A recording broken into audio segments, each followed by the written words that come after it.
Habari, mimi ni Zaitun. Karibu katika habari hizi za kimataifa. Katika miaka ya hivi karibuni, Mashariki ya Kati imeendelea kuwa kitovu cha mgogoro mkubwa wa kijeshi na kisiasa. Miongoni mwa mgogoro inayoleta hofu kubwa duniani ni kutokana na mvutano unaohusisha Iran, Marekani na Israel. Vita hii ilianza kufuatia shambulio kubwa la anga lililofanywa na Marekani na Israel dhidi ya Iran mnamo tarehe 28 Februari ya mwaka huu 2026, ikilenga miundombinu ya kijeshi na viongozi wa Jamhuri ya Kiislamu ya Iran. Hayo ni kwa mujibu wa chombo cha habari cha The Guardian. Iran iliibuka kwa kulipiza kisasi kwa kuzindua makombora ya ndege yasiyo na rubani, yani drones, kuelekea eneo la Mashariki ya Kati pamoja na ngome za Marekani na Israel.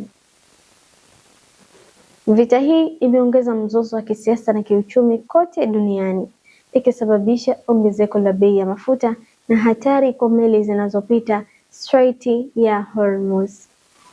Tukifanya marejeo ya historia fupi ya mgogoro huu.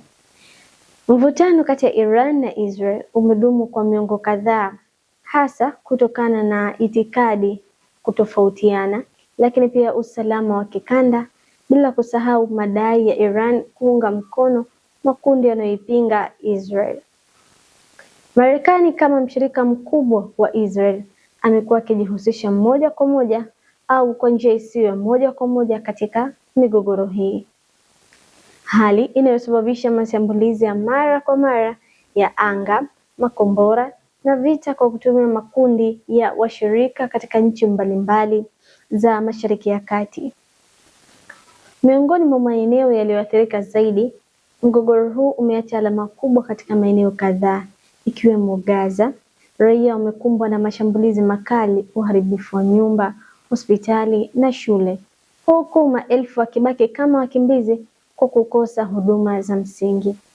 Beirut na kusini mwa Lebanon, mashambulizi yanahusishwa na makundi yanayoungwa mkono na Iran yameleta hofu na vifo, huku Damascus na maeneo ya Syria yamekuwa yakilengwa mara kwa mara kwa mashambulizi ya anga.